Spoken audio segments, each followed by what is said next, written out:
Look at what it says in verse 10. A reproof entereth more into a wise man than 100 stripes into a fool.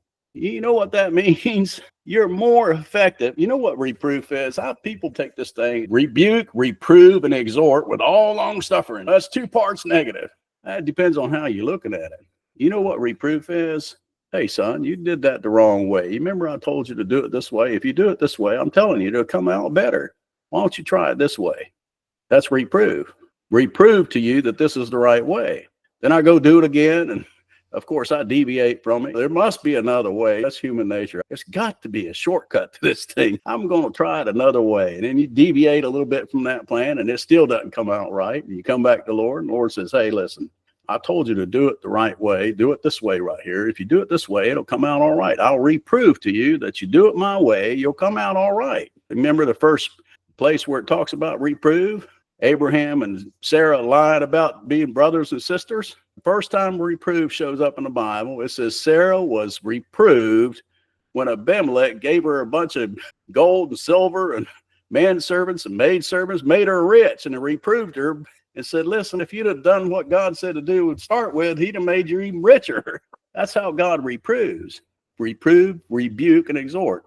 Rebuke is only mentioned 3 times in Pauline epistle.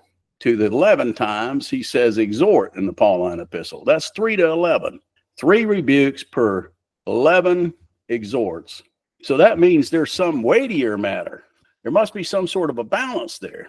For every 11 exhortations, maybe you might have 3 rebukes. Not 11 rebukes and 1 exhortation. You're getting things out of balance.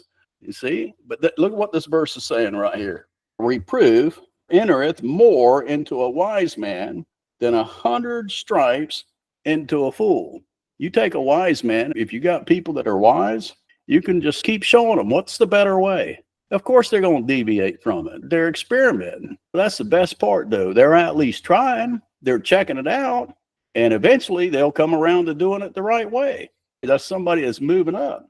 Now, the fool, of course, the fool thinks that there's no God and thinks he's the only answer. You could take a guy like that and beat him 100 times, and he'll get less done with him than you will with the person that keeps trying, keeps coming back, says, hey, I messed this thing up. Can you tell me the right way to do it again? Do you see how the Lord works? Now, the guy that's running out there says, there is no God. I can just do what I want to do.